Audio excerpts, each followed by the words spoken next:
Alors, bonjour à tous. On va commencer. Il y a je pense, quelques personnes qui vont encore arriver qui étaient à d'autres conférences, mais on va commencer parce qu'on respecte les gens qui étaient à l'heure. Jean-François Kahn, bonjour. Je ne vais pas vous faire l'injure de vous présenter. Puis alors d'abord, je voudrais juste dire, pour la forme, Jean-François et moi, nous nous connaissons dans la vraie vie.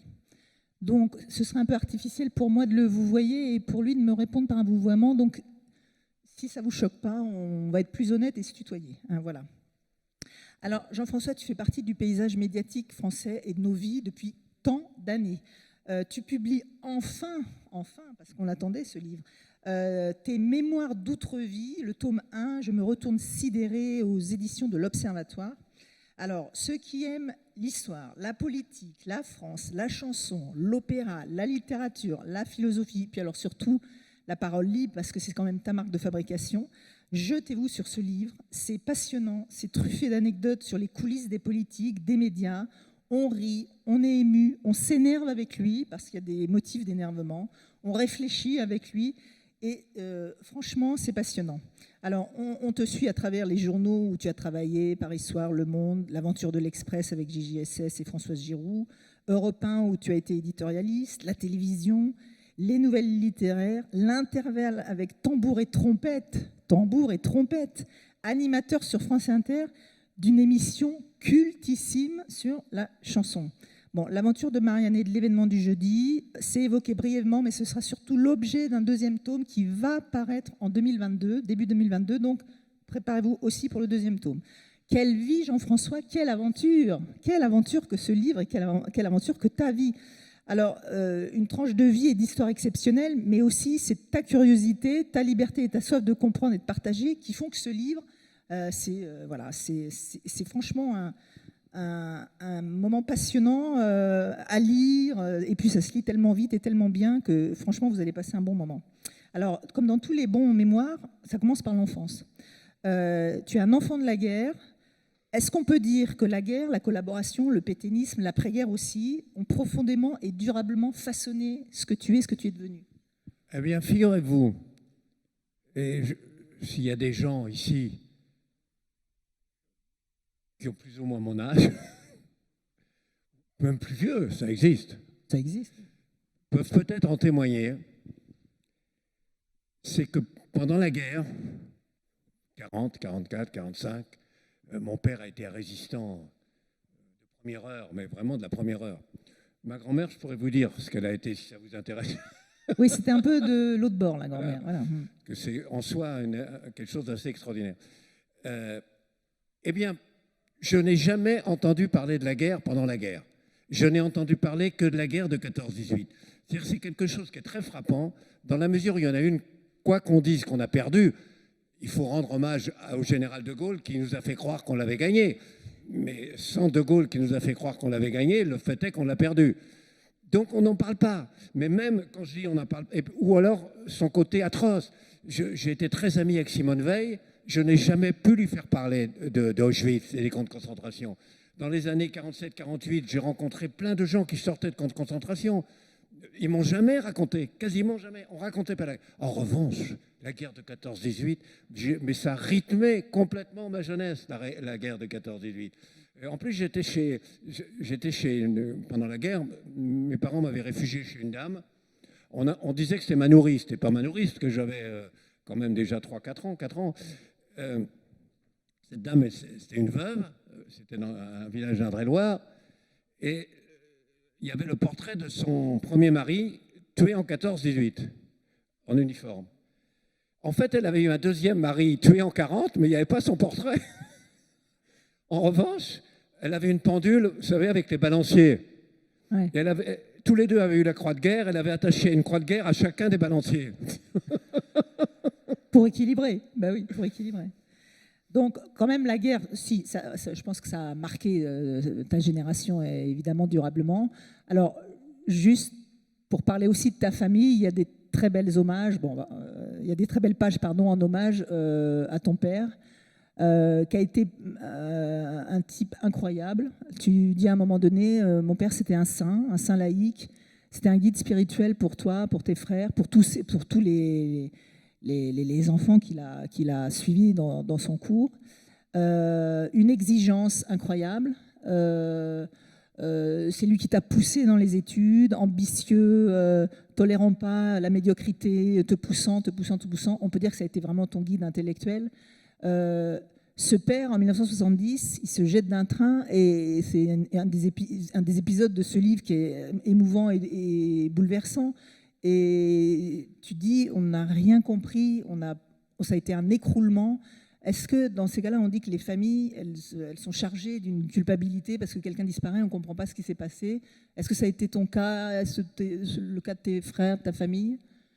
Parce que quand on a quelqu'un, un proche, alors mon père, qui se suicide et qu'on ne s'y attend pas, on a forcément un sentiment de culpabilité très fort.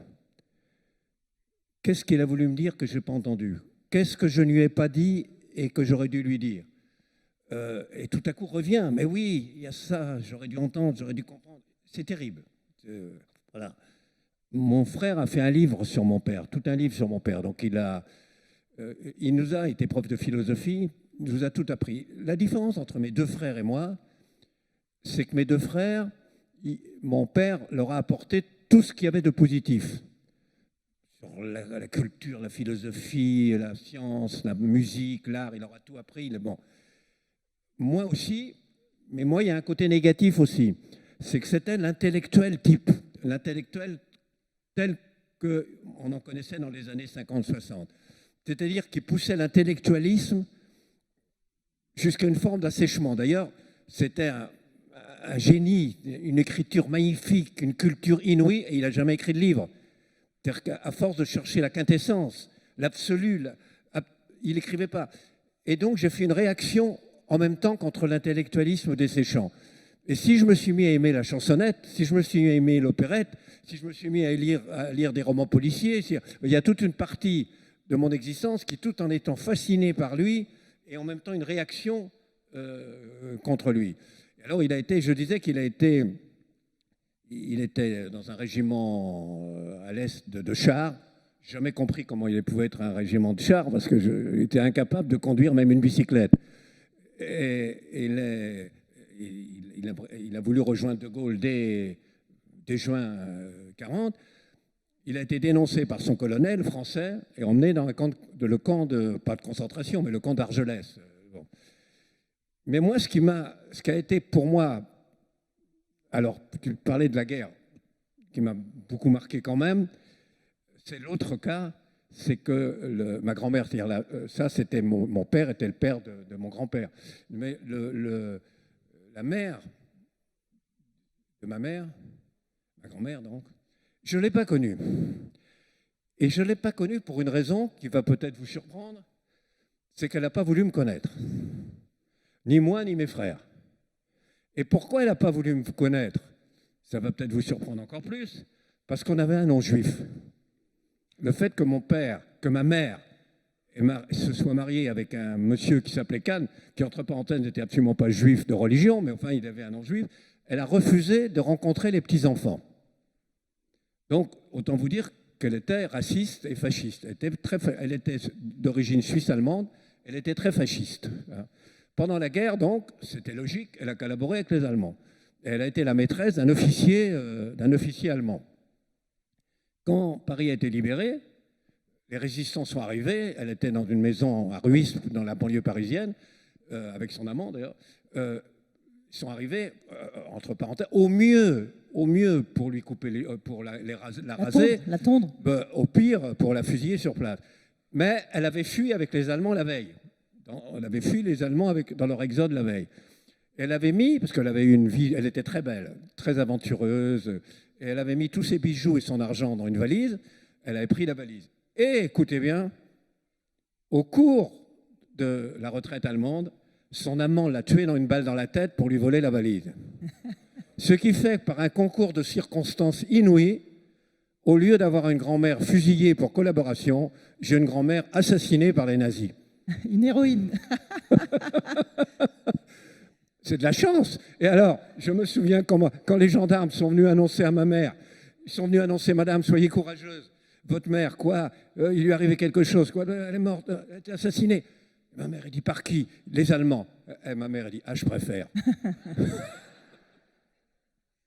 Alors, on va sauter à votre adolescence et votre jeunesse. Il y a quelque chose qui s'impose. Alors là, c'est la conscience anticoloniale. Hein. En fait, ce que nous avons refusé de subir de 40 à 44, comment défendre qu'on était en droit de l'imposer à un autre peuple, quoi. C'est le démarrage de votre conscience d'adolescent et après.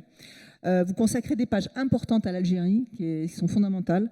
Vous avez vécu là-bas comme correspondant du Monde à l'époque de la guerre et vous dites que vous n'avez jamais connu quelque chose de pareil. Donc vous allez premièrement nous dire pourquoi. Et deuxièmement, aujourd'hui, après toutes ces années, après 50 ans, est-ce qu'on peut dire que ni la société française ni la société algérienne ont digéré cette guerre? Ah, ils ne l'ont pas digéré. De toute évidence, c'est extraordinaire parce qu'on a digéré les autres. Même la guerre de 40. On l'a digéré. Il y a peu de gens aujourd'hui qui vivent dans le désir de revanche sur les Allemands. Celle-là, non. D'un côté comme de l'autre. Hein. Voilà, d'un côté comme de l'autre. Moi, j'étais en 55, 56, c'était donc toujours 16 ans, 17 ans. J'avais connu la guerre, donc je savais qu'on s'était révolté parce qu'on ne voulait pas être occupé par les Allemands. Même quand j'avais 8 ans, je savais ça, qu'on s'était révolté parce qu'on ne voulait pas être révolté par les Allemands. Et donc, même quand j'avais 11 ans ou 12 ans, j'avais aucune conscience politique. Je devais être comme tous les gens dans 12 ans, j'avais lu Les Trois Mousquetaires et j'étais royaliste, en gros. J'allais à la messe tous les jours, quasiment. J'étais très, très croyant. Enfin, bref. Mais en revanche, je disais, mais nous, on n'a pas voulu que les Allemands soient en France. C'est normal que les pays où on est, qu'on n'est pas chez eux, ils ne veulent pas qu'on soit chez eux. Ça me semblait une évidence. Et c'est très important. Pourquoi? Parce que ça semblait une évidence. Ce n'était pas politique pour moi, c'était clair. Et ça ne va pas durer. C'est que j'avais donc 13 ans, 14 ans, 15 ans, 16 ans. Mais les adultes, des adultes importants, dont les noms rayonnaient dans les journaux, qui avaient joué un rôle historique, eux, ils considéraient que c'était possible. Je disais, mais comment? Ce que moi, à 12, 13 ans, à 14 ans, je comprends, c'était l'évidence, c'est qu'on peut pas, ça ne peut pas durer. Pourquoi ces gens très importants, considérables, eux, ils considèrent que c'est bien, qu'il faut continuer, qu'il faut se battre pour qu'on continue à occuper le Maroc, la Tunisie, le Vietnam, etc. C'est quelque chose qui m'a beaucoup marqué, je ne comprenais pas. Et ça m'a beaucoup, d'une certaine manière, révolté contre le monde politique, parce que je l'ai connu comme ça. En plus, j'ai couvert, parce que moi, il se trouve que quand j'ai commencé à être le journaliste, j'ai été engagé dans un journal de droite. Mais qui était un très bon journal qui s'appelait Paris Presse, intransigeant, vraiment remarqué, mais de droite, donc qui avait été Algérie française. Moi, j'étais engagé là et j'ai dit, je vous préviens, moi, je pense qu'il faut faire la paix en Algérie, qu'il faut accepter l'indépendance de l'Algérie, il n'y a pas d'autre solution. J'étais absolument décidé. Ils étaient très libéraux à l'intérieur, il n'y avait aucun problème.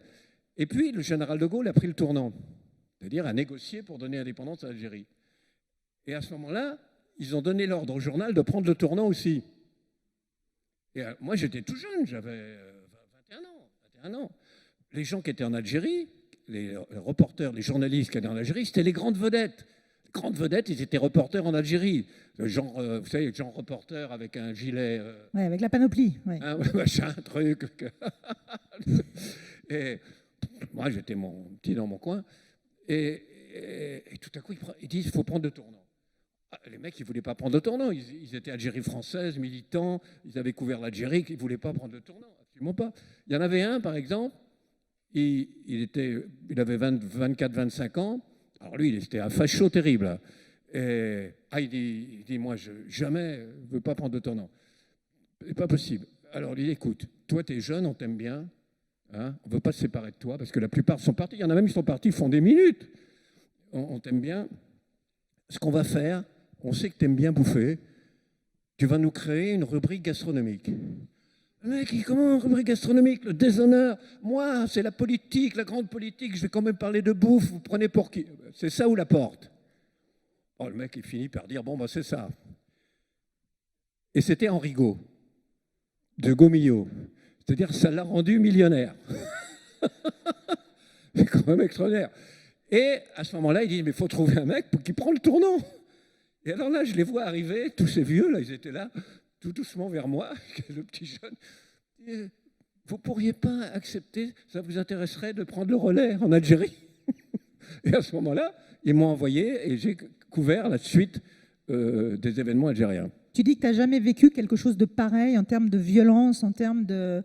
Pourquoi? Parce que tu en as vécu des conflits, tu en as vu, le Vietnam, le Proche-Orient, le Cambodge, tu as été dans beaucoup d'endroits. Pourquoi celui-là, tu dis que j'ai jamais rien vécu de pareil? Parce que j'ai couvert beaucoup de guerres. Alors d'abord, il faut dire que la guerre aujourd'hui, sauf une fois où j'étais dans une bataille, j'ai assisté à une bataille qui est une bataille comme en 14, avec les gens qui montent à l'assaut et tout. Mais à part cette exception, c'est des guerres, on ne voit pas l'ennemi. C'est des canons qui tirent à des kilomètres, etc. Donc c'est quelque chose d'irréel dans la guerre. Ça bombarde, ça tire, ça machin. On ne comprend rien. Contrairement à ce que les gens qui vous écrivent, qui ont participé à des guerres, à des batailles, enfin, moi je raconte une bataille en Jordanie, en Cisjordanie. En plus, j'étais quasiment le seul. Le hasard faisait que j'avais un rendez-vous, que j'étais sorti de l'hôtel. Et les fidayines palestiniens, les commandos, ont pris en otage, ont renfermé les journalistes dans l'hôtel. Donc j'étais le seul dehors. Formidable. J'étais au milieu de la bataille. Vous vous rendez compte? Au milieu de la bataille tout seul.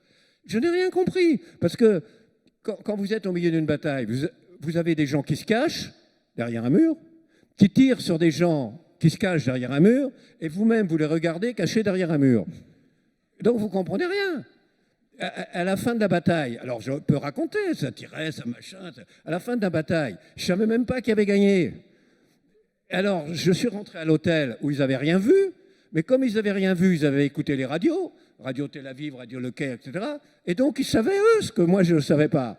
Donc moi j'avais tout vu, mais je n'avais rien compris, eux n'avaient rien vu, mais avaient tout compris. Et c'est eux qui m'ont expliqué. Tu as des pages très drôles dans ton livre sur... ouais, on peut l'applaudir. Plusieurs fois, tu reviens sur cette espèce d'idée fondamentale absurde d'être dans la réalité, alors qu'en fait, souvent, ça ne veut rien dire. Mais revenons à cette histoire de l'Algérie, de ce conflit toujours pas digéré. Aujourd'hui, il y a une vraie polémique en France sur repentance, pas repentance, excuse, pas excuse. Qu'est-ce que tu en penses? Non, la repentance, j'aime pas le mot, ça veut rien dire. Il s'agit pas, ça veut rien dire se repentir. D'abord, on se repent pas, on a commis. Qu'il faille reconnaître. On ne peut pas refuser de reconnaître éventuellement, à condition que les autres reconnaissent aussi. Incontestablement, il y a des gens du FLN qui ont commis des crimes. Il y en a que j'ai rencontrés qui m'ont avoué leurs crimes, etc. Mais à condition qu'on reconnaisse des deux côtés, il faut reconnaître les crimes qu'on a commis, les erreurs qu'on a commis.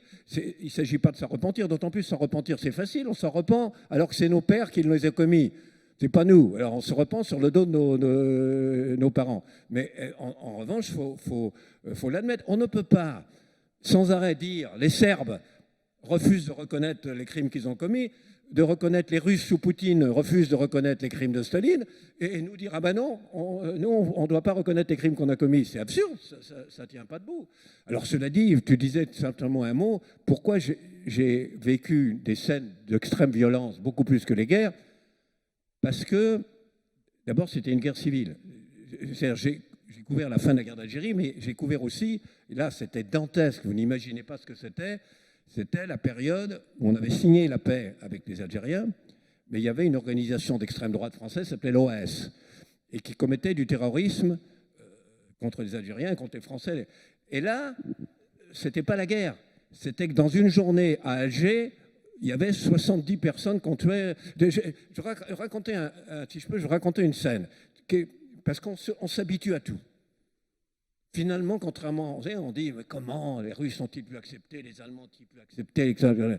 On finit par s'habituer à tout. Moi, j'étais avec...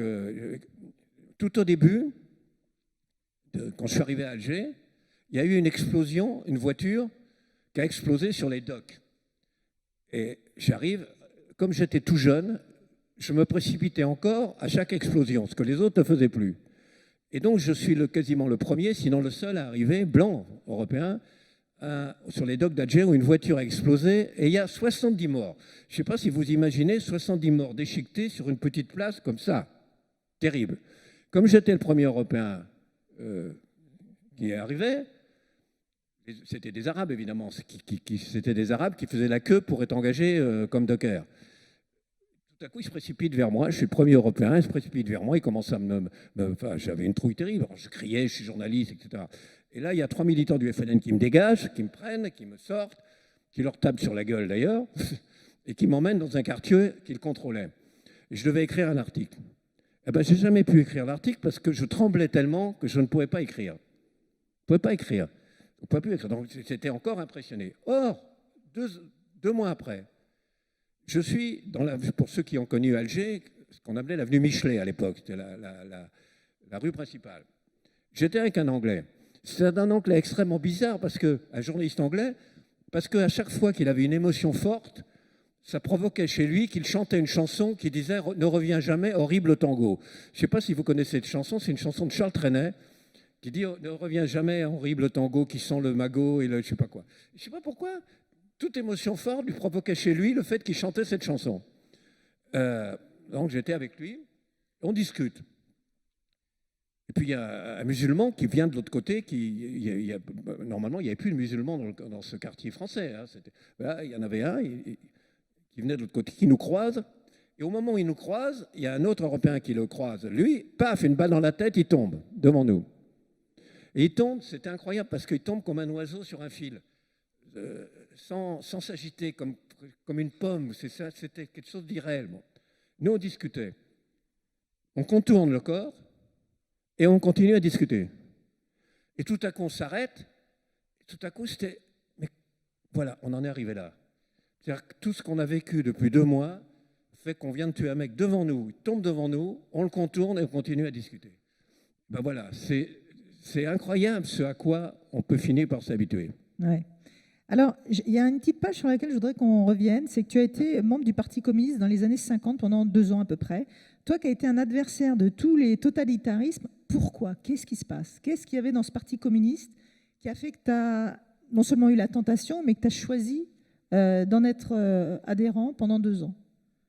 Alors moi, quand on m'interroge quelquefois, est-ce que vous avez été communiste, je réponds quelquefois oui et quelquefois non. Et les deux sont vrais. Oui, parce que j'ai été membre pendant 2 ans, et non, parce que je n'ai jamais été communiste, jamais voulu une société communiste ou même une société socialiste. C'était vraiment... Alors pourquoi cet engagement? Il fallait voir une chose. J'avais milité en 55, donc 16 ans, pour Mendes France, le Front républicain de Mendes France. Entre autres, avec Père Nadjiri, enfin, j'avais milité pour Mendes France. C'était mon modèle, Mendes France. Il gagne, enfin, sa coalition gagne. Les socialistes arrivent au pouvoir avec Mendes France. Et ils font exactement l'inverse. D'ailleurs, ils continuent la guerre et même ils l'accentuent.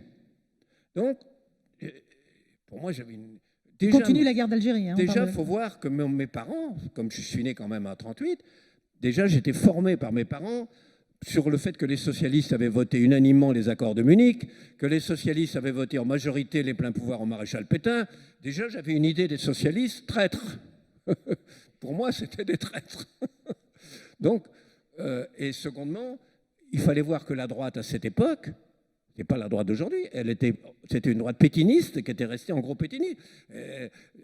Ils étaient au pouvoir, c'est la droite qui avait viré Bourguiba, qui nous a foutu une guerre en Tunisie, qui avait massacré 20 000 personnes à Madagascar, qui avait également détrôné le roi du Maroc pour mettre un chaouche à sa place. Enfin, il faut voir ce que c'était la droite à l'époque. C'est pas parce que donc cette espèce de rejet de la droite qui était néo-pétiniste et les socialistes qui pour moi étaient des traîtres, tout en n'adhérant absolument pas aux communistes comme projet, j'ai adhéré au Parti communiste.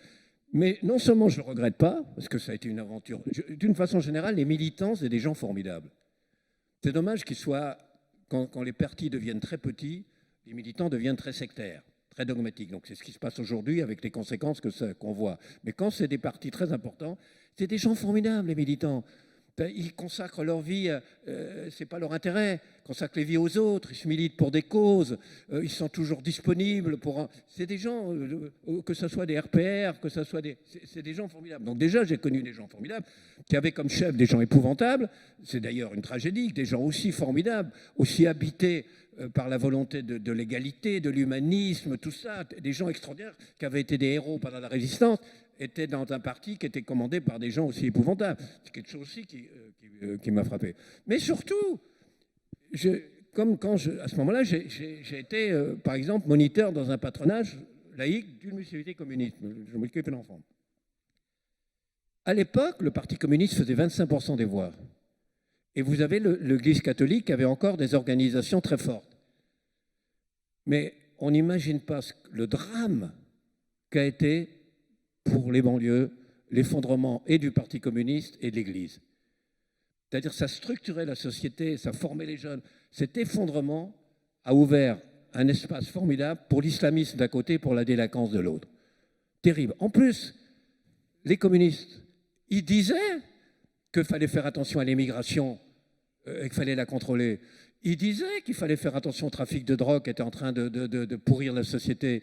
Ils disaient que la délinquance, c'était un problème. À partir du moment où les communistes ne l'ont plus dit, d'abord, au moment où ils ne l'ont plus dit, ils se sont effondrés. À partir du moment où la pression de la gauche intello oui, c'est ça, on les a obligés, fascistes. Je ne sais pas si vous vous souvenez, quand ils se sont opposés à ce que des émigrés soient envoyés chez eux et avec un bulldozer, qu'ils ont mis un bulldozer. Ah, toute la gauche, c'est une honte et tout. Finalement, la pression était telle qu'ils ont cédé. Ils ont cédé. La conséquence qu'ils ont cédé, c'est qu'ils se sont écroulés. Et la deuxième conséquence, c'est que l'électorat est passé au Front National à 80%. Cet électorat-là. C'était une tragédie. Et les banlieues, ça structurait. Ça n'empêche pas qu'on peut reprocher 1000 choses aux communistes. Et je suis moi-même devenu assez anticommuniste après. Mais je reconnaîtrai toujours ce rôle qu'ils jouaient. J'ajoute une autre chose. Je travaillais au centre de tri de la gare du Nord. Je travaillais dans le centre de tri de la gare du Nord.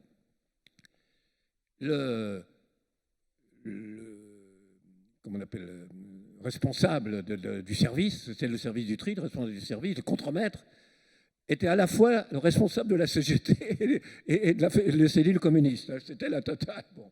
Il s'appelait Roger, c'était un mec fort, il avait tout juste son certificat d'études.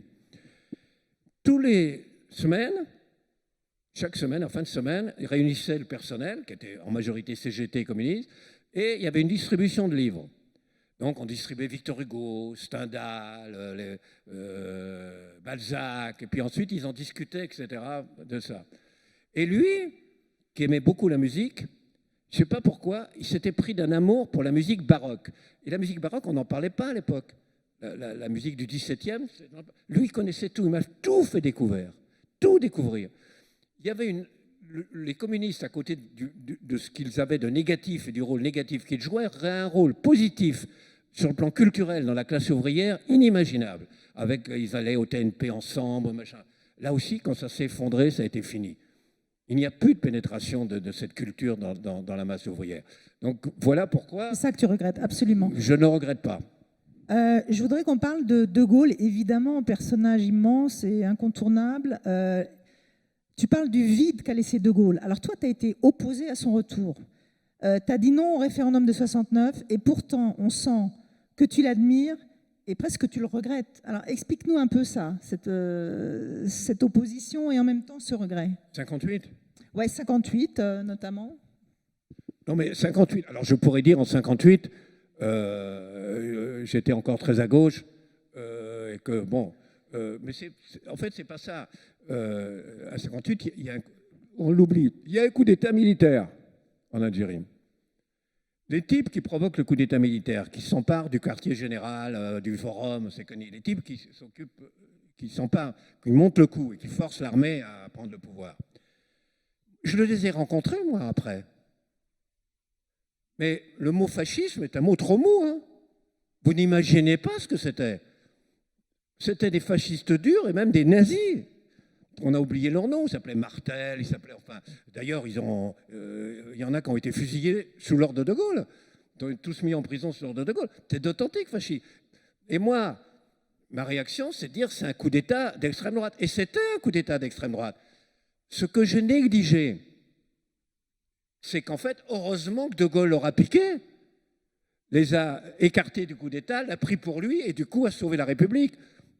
Et donc, tant mieux que De Gaulle soit arrivé. Mais il n'empêche que le coup d'État lui-même, si on n'avait pas eu De Gaulle pour le confisquer, était de nature fascisante. C'est incontestable. Ouais. Donc sur le fond, il avait raison, mais sur la forme, c'était un putsch, quoi, en gros. Ouais. Alors, je voudrais te poser une question. De Gaulle, à ton avis, qu'est-ce qu'il aurait dit ou fait aujourd'hui à propos de l'Afghanistan ? Je parle de l'Afghanistan.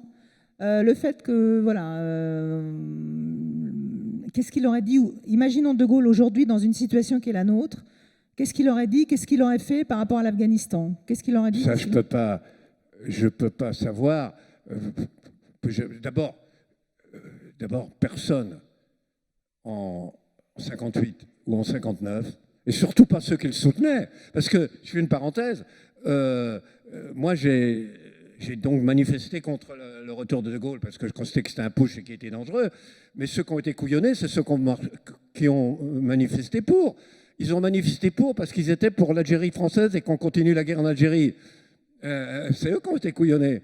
Moi, au contraire, je me réjouis. Finalement, il a négocié, il a fait la paix en Algérie. Mais personne ne pouvait dire en 58 que ce serait le type qui ferait la paix en Algérie et qui donnerait l'Algérie au FLN. Donc, dire qu'est-ce qu'il aurait fait sur l'Afghanistan, franchement, en vérité, je ne sais pas. Sauf qu'il y a quand même un truc de dingue dans l'Afghanistan. Moi, j'ai soutenu l'intervention militaire américaine contre Al-Qaïda, quand Al-Qaïda était en Afghanistan, donc contre Al-Qaïda qu'avait fait le Ben Laden. Al-Qaïda et Ben Laden, c'était quoi Al-Qaïda et Ben Laden? C'était une brigade internationale arabe pour lutter contre le pouvoir soviétique ou communiste en Afghanistan. C'était une brigade internationale musulmane recrutée par l'Arabie saoudite et payée par la CIA américaine. Donc, Ben Laden était le chef d'un groupe soutenu par les États-Unis et payé par la CIA américaine. Je me souviens, je dirigeais à l'époque des nouvelles littéraires. Je me souviens, là, pour une fois, il avait tombé juste. Kouchner, revenant d'Afghanistan, et me proposant un article qu'il fait en disant attention, sous prétexte de soutenir la rébellion anticommuniste, anti-soviétique en Afghanistan, on est en train de soutenir les pires parce que l'Amérique dit que c'est les plus efficaces. Que les islamistes les plus durs, c'est les plus efficaces des moudjahidines qui combattent les soviétiques. Donc comme c'est les plus efficaces, on les soutient. Et Kouchner disait, attention, c'est les plus efficaces, mais ils sont pires encore que ceux contre lesquels ils combattent. Donc je passe ça. Mais j'ai reçu, dès le lendemain, j'ai reçu un mec qui s'appelait Olivier Roy, je ne sais pas si ça vous dit quelque chose, un islamologue, il était tous d'accord. Il dit, mais c'est un scandale de dire ça, c'est pas vrai, ils sont tous formidables, tous les moudjahidines sont des grands démocrates, tous les moudjahidines sont des grands combattants de la liberté. C'était ça qu'on disait. Il fallait se battre pour dire, mais c'est plus compliqué que ça. Je le dis d'autant plus que ça se reproduit exactement comme ça en Syrie. En Syrie, il n'y a rien de pire que Bachar el-Assad. Non seulement c'est un tyran terrible, mais en plus c'est une crapule. Très bien. Alors, cela dit, est-ce qu'on peut dire que c'est un tyran terrible et une crapule et ajouter que c'est sans doute le pays où il y avait le plus de gens scolarisés, y compris les filles, et où l'égalité homme-femme était la plus respectée? Et oui, ça arrive. La réalité n'est pas toujours extrêmement noir et blanc. À la fois, c'était une dictature horrible, c'est une crapule, et à la fois, il y avait cet aspect-là. Mais c'était évident, quand il y a eu la révolte, c'était une révolte populaire, une révolte qui en majorité était démocratique. Et l'Arabie saoudite et le Qatar, quand ils ont vu ça, ils ont dit, mais c'est une catastrophe. Si la Syrie devient démocratique, vous vous rendez compte pour nous, le danger? Et à ce moment-là, ils ont soutenu systématiquement et armé les ailes islamistes. Et la Turquie a fait passer par dizaines de milliers des djihadistes. Et nous, on a soutenu ça. C'est-à-dire, au lieu de comprendre qu'on allait, sous prétexte de combattre le mal, soutenir encore plus mal, on a soutenu ça. Mais quand je dis on, non, même pas le gouvernement, mais un journal comme Le Monde, qui est un journal modèle, mais le Monde, même encore aujourd'hui, même quand c'était évident qu'une partie des rebelles étaient des islamistes absolument fanatiques, continuait à dire que c'était des démocrates et des islamistes modérés. On ne veut pas admettre par manichéisme que face au mal, il n'y a pas forcément le bien absolu, que face au mal, il peut quelquefois y avoir encore plus mal. On ne veut pas l'admettre, et donc ça donne ses conséquences. Alors, de notre côté, on a fait quand même un truc dingue, c'est qu'il fallait intervenir pour renverser les talibans. Moi, j'étais pour. Et Ben Laden. Et chasser Ben Laden. Et après, il fallait laisser les Afghans régler leurs affaires. Il fallait régler les démocrates afghans, pour le coup, prendre le pouvoir. Qu'est-ce qu'on a fait? On a décidé d'occuper le pays. Mais vous connaissez, je reviens à ce qu'on disait au début, vous connaissez un pays qui prend plaisir à être occupé? Il y a un exemple dans l'histoire d'un pays qui prend plaisir à être occupé, ça n'existe pas. Et qui occupait le pays? C'est même pas les Américains, ils n'osaient pas le dire. C'est l'OTAN. Or, l'OTAN, ça veut dire traité de l'Atlantique Nord. Donc, l'Afghanistan a été occupé par l'organisation militaire de l'Atlantique Nord. C'est exactement comme si la Ligue arabe intervenait dans les élections françaises. Ça a été de la folie. On paye une série de folies incroyables. Alors, je voudrais qu'on parle d'une autre folie, enfin, je mets le mot entre guillemets, c'est mai 68. Tu dis, ce qui frappe, c'est à quel point personne n'a rien vu venir. Alors, et toi, est-ce que tu as vu venir quelque chose? Et pourquoi tu dis que mai 68, pour toi, c'est un traumatisme personnel? Un traumatisme personnel, c'est un paradoxe, parce qu'il y a beaucoup de gens qui vous disent que ils ont vécu mai 68 et du coup, ça les a fait passer à gauche ou qui sont devenus à gauche en mai 68. Alors que moi, c'est le contraire. C'est-à-dire que je pense que des adultes, des intellectuels, et en particulier de gauche, leur devoir, c'est, au vrai sens du terme, c'est de faire profiter de leur expérience, de leur raison, et de dire à des jeunes, en les soutenant, vous avez peut-être raison, vous avez raison, mais attention, faites pas cette erreur-là, dites pas ça, c'est con de dire ça, etc. Et on assistait à une démagogie où des intellectuels de 60 ans qui auraient pu apporter quelque chose de positif sont mis à se coucher devant le premier garnement venu qui disait les pires excentricités. Il y en a qui disaient des choses justes. Ça m'a dégoûté de cette démagogie-là. M'a dégoûté. Parce que ce qui s'est passé en 1968, pour ceux qui l'ont vécu, il y a eu une période ascendante qui avait des côtés extraordinaires. Il faut quand même vraiment et elle a débouché sur alors, avec le côté révolte étudiante, inventive, avec des slogans dignes de Rimbaud, avec comme dans la rue les gens qui s'aimaient, qui s'interpellaient, qui se reconnaissaient. Il y a eu des choses absolument formidables à ce moment-là. Plus ensuite le mouvement social, très vaste, très fort, qui a débouché sur les accords de Grenelle. Une avancée inouïe, les accords de Grenelle. Si vous relisez les résultats des accords de Grenelle, et à ce moment-là, il y aurait eu de la part des syndicats l'ordre de reprendre le travail à tête haute compte tenu de cette victoire. C'était incroyable. D'abord, entre nous, la gauche aurait gagné les élections dans la suivi. Et ça aurait été un grand moment, comme en 1936. Mais pas du tout. Vous avez eu Ségui qui a été à Billancourt, à l'usine Renault, qui a fait un discours pour défendre les accords de Grenelle et tout. Vous aviez des groupes trotskistes qui avaient fait la salle et qui ont commencé à hurler, à crier. Pour tous ceux d'entre vous qui ont été à des assemblées générales, et à mon avis beaucoup, vous avez assisté déjà à des assemblées générales, vous savez comment un petit groupe radical dans l'atmosphère d'une assemblée générale peut toujours entraîner j'en veux plus, voilà. Et donc, ils ont entraîné, Ségui a cédé, donc on n'a pas mis fin au mouvement. On l'oublie, d'abord c'est parti en couille, il y a eu des trucs impossibles. Mais surtout, la droite a fait un triomphe électoral. On oublie toujours que ça a débouché sur le plus grand triomphe électoral de la droite aux élections. Quand même incroyable. Donc, il y a bien avoir une raison. Alors, donc, la deuxième partie de mai 68 a été des choses qui véhiculaient beaucoup de trucs insupportables. Il faut le dire, il faut oser le dire.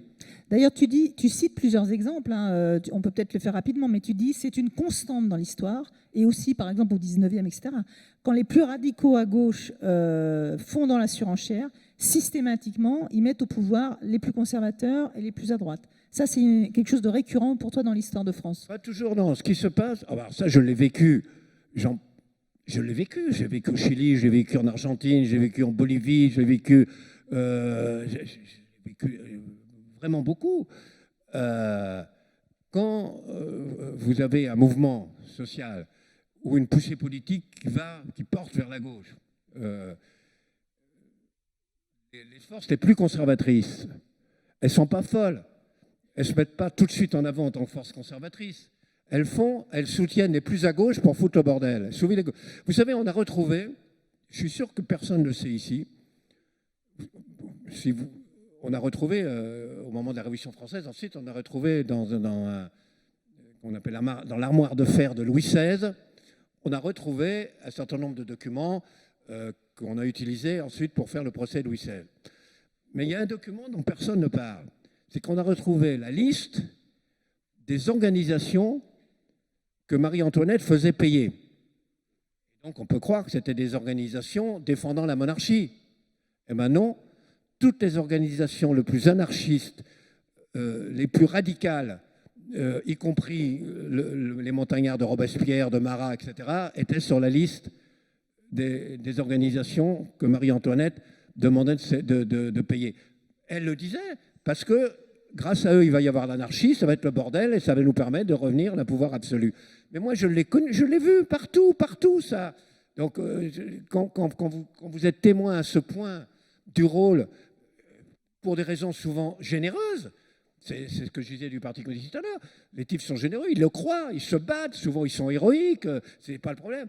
Mais à quel point, en vérité, l'extrémisme, la radicalité gauchiste, systématiquement, quand il y a une option démocratique, fait le jeu des forces les plus conservatrices, voire des réactionnaires, ça je l'ai vécu absolument dans tous les exemples auxquels j'ai été confronté. Alors justement, aujourd'hui, le Parti socialiste n'existe plus, le Parti communiste, je t'en parle pas, la seule force à gauche qui vraiment existe, c'est l'extrême gauche. Et j'allais dire même au-delà de ça, il y a un gauchisme culturel médiatique, ce qui fait que les droits individuels, le mouvement antiraciste, les néo-féministes, le woke, etc., c'est quand même des mouvements assez radicaux qui prônent un antiracisme qui en fait est un nouveau racisme. Enfin, tout ça, ça imprègne une atmosphère dans notre société. Est-ce que donc du coup c'est mauvais signe pour ce qui pourrait arriver ?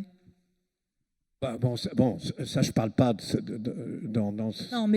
livre-là, je ne parle pas, j'en parlerai dans le deuxième volume, mais là aussi, après on peut être en désaccord sur beaucoup de choses, mais on devrait être en accord sur le constat d'évidence.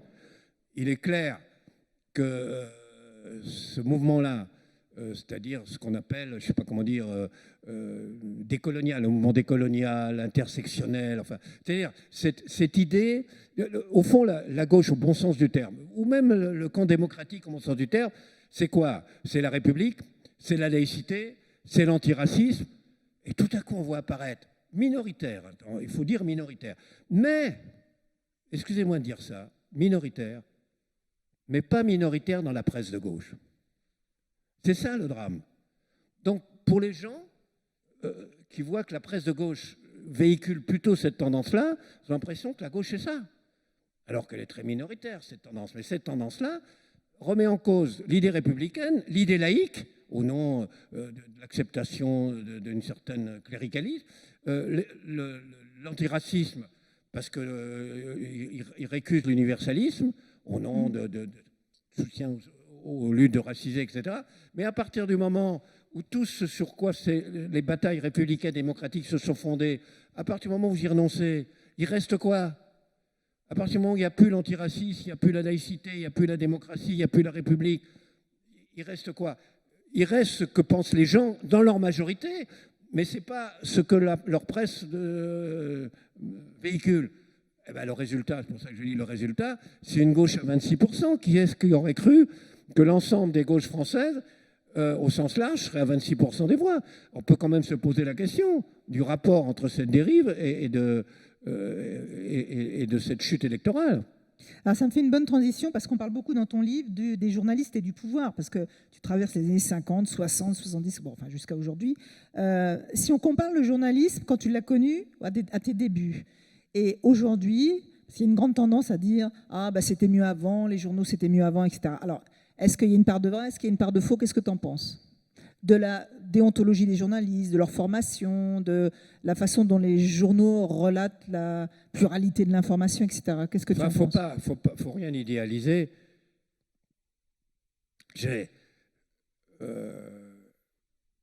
Quand j'étais journaliste à Paris Presse, quand j'étais jeune, et je couvrais les grandes manifestations, en particulier certaines grandes manifestations, je couvrais pour le journal. Et entre autres, il y a eu une manifestation en 62, il y a eu une manifestation qui a été réprimée par la police, qui a fait 9 morts. C'était au métro Charonne. Une manifestation qui a débouché sur une massacre au métro Charonne, il y a eu 9 morts.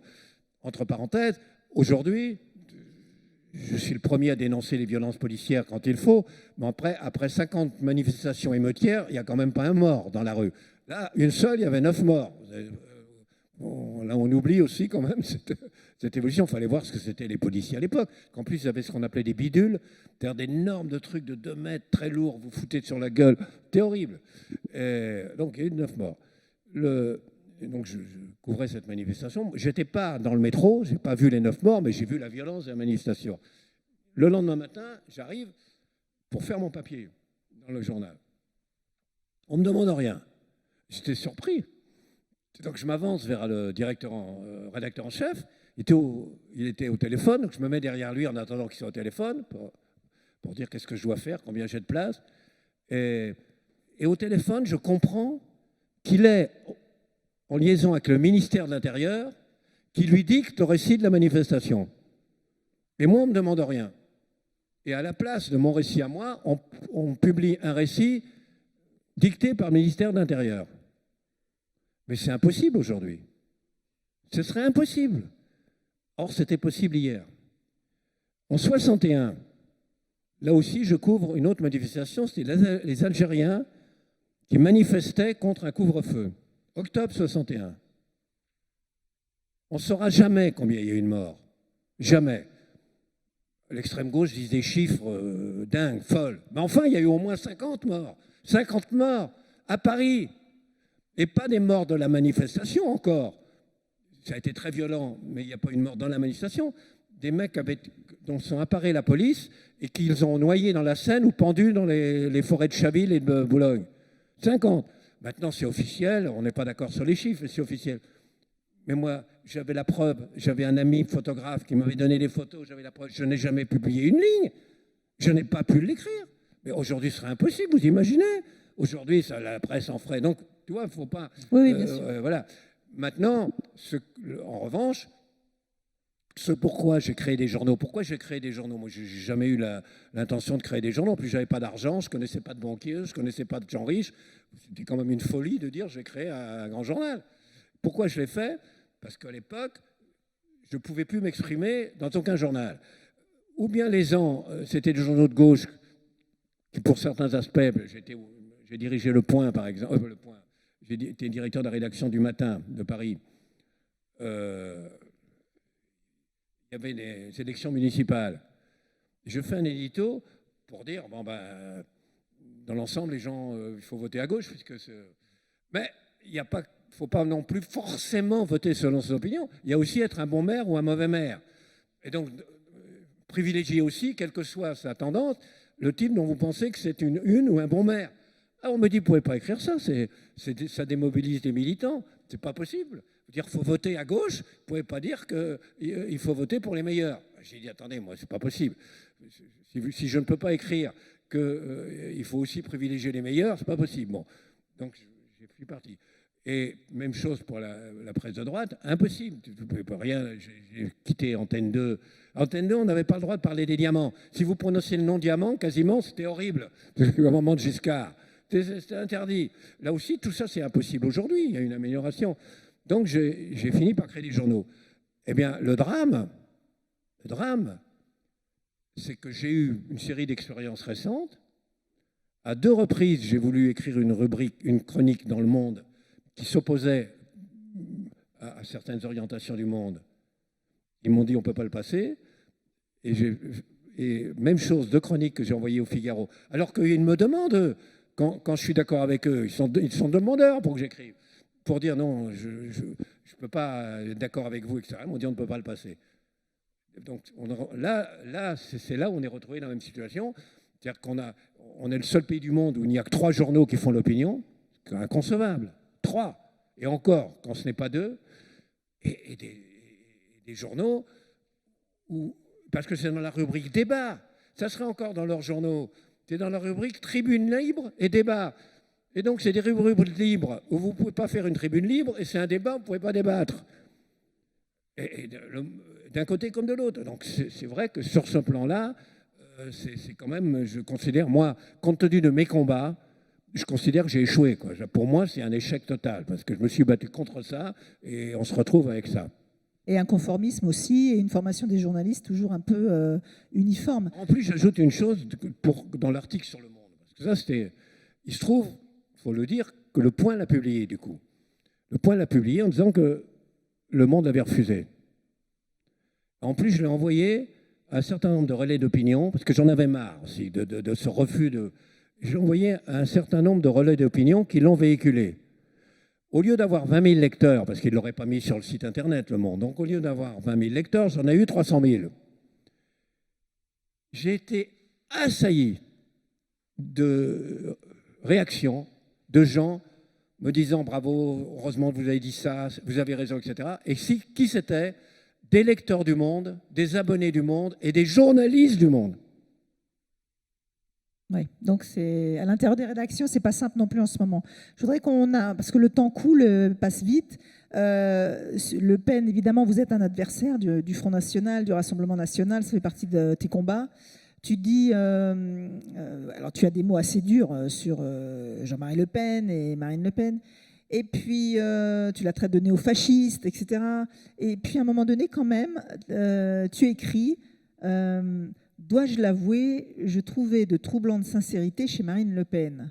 Qu'est-ce qui t'a troublé et quelles sont ces troublantes sincérités chez Marine Le Pen? Qu'est-ce que j'ai dit? À un moment donné, tu parles des gens et de la façon dont humainement, il y a une chose qui est la condamnation idéologique, etc. Puis après, tu parles humainement des gens quand tu les rencontres, etc.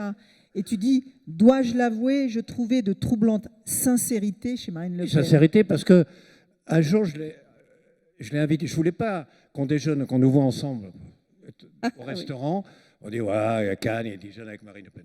Donc, je l'ai invité chez moi à déjeuner une fois, pour essayer de voir quelque chose, voir ce qu'elle avait. Et surtout, le degré de sincérité, parce que c'était le moment où elle a pris un tournant par rapport à son père, c'est-à-dire c'était un mélange de discours d'extrême droite traditionnel, tous les thèmes d'extrême droite, et en même temps de discours qu'aurait pu tenir Mélenchon. C'est-à-dire la retraite à 60 ans, l'augmentation des salaires, enfin bref, anti-bourgeois. Et au cours de cet échange, je me suis aperçu que sur l'aspect réactionnaire et tout, c'est elle, c'est la famille, c'est son père, c'est son truc, mais qu'elle était extrêmement sincère dans le deuxième aspect. Elle était sincère, cela dit, ça n'empêche pas qu'à mon avis, elle est en train de complètement larguer cet aspect pour des raisons électorales. Mais elle, en plus élue des Nains-Beaumont, du Pas-de-Calais, il y a un côté anti-bourgeois, anti-capitaliste, assez anti-sincère chez elle. Mais tu as prononcé un mot.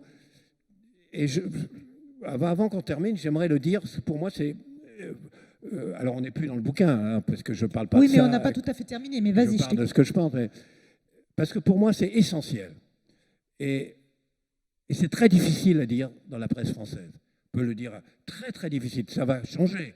Mais pour l'instant, c'est très difficile de le dire encore dans la presse française. On a vécu un mouvement qui s'appelle les Gilets jaunes. Si quelqu'un, pour ceux d'ici qui ont pu lire Marianne, par exemple, quand je le dirigeais, si quelqu'un aurait toutes les raisons d'avoir soutenu les Gilets jaunes, ça serait vraiment moi.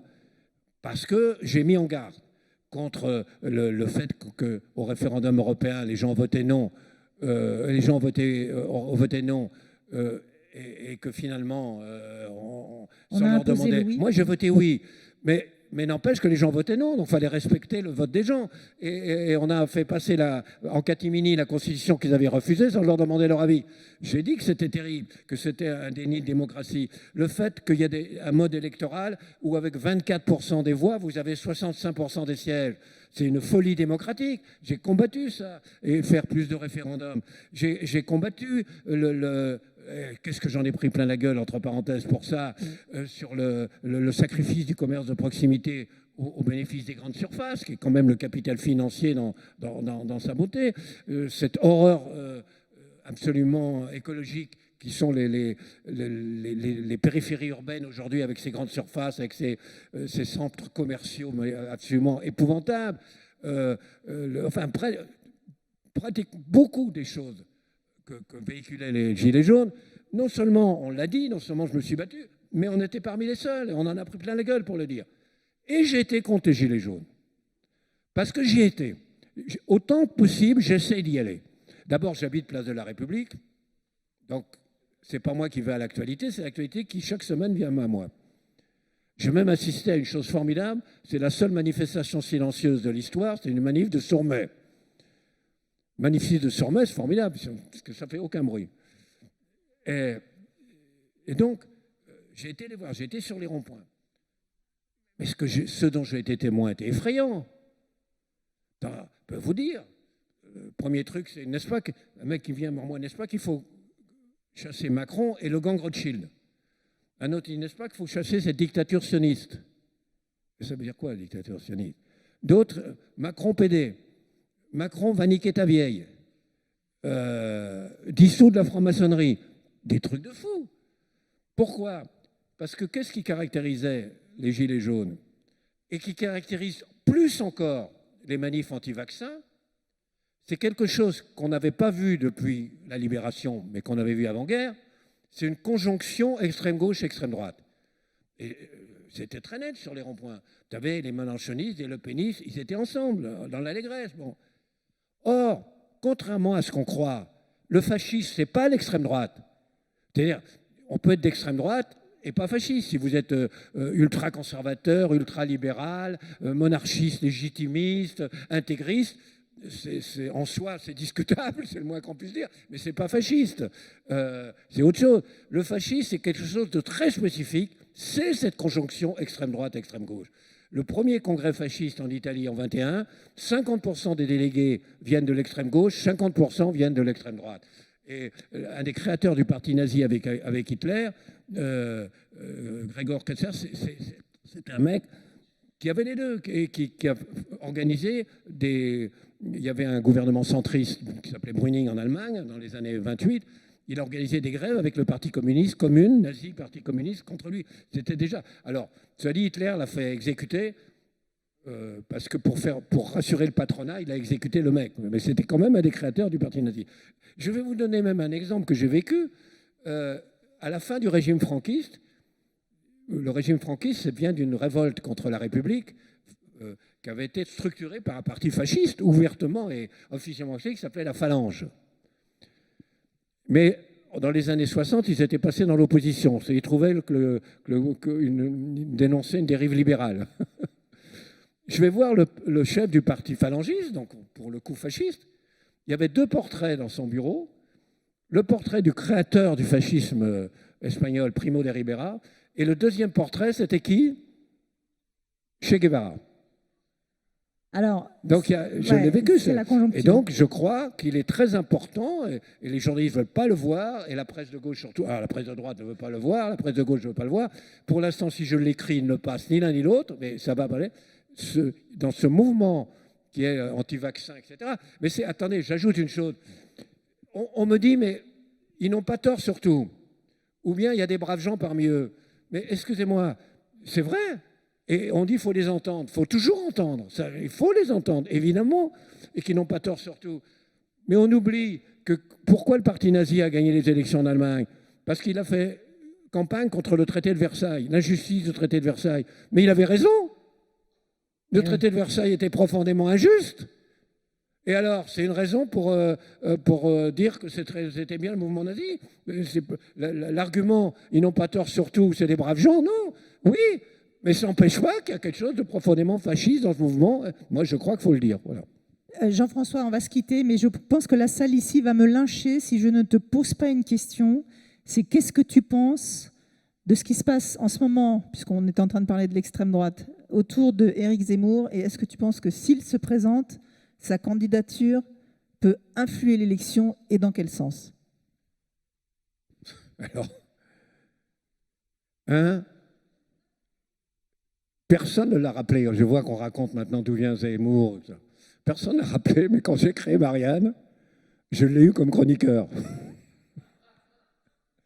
Je trouvais qu'à l'époque, c'était il y a 25 ans, je trouvais qu'il avait une pensée un peu originale, un peu intéressante, qui décoiffait, etc. Donc je lui ai demandé de faire une chronique, il a fait une chronique au début. Donc, bon, il a beaucoup évolué après, je pourrais raconter comment il a été fait. Puis surtout, sa découverte du maurassisme, c'est-à-dire son passage complètement à l'idéologie maurassienne, qu'il connaît très bien, entre parenthèses, très bien. Non, ce que j'en pense, c'est qu'il est décidé à se présenter. C'est quand même extraordinaire que parmi... J'ai vu que M. Éric Ciotti, je ne sais pas si vous connaissez de nom, Si.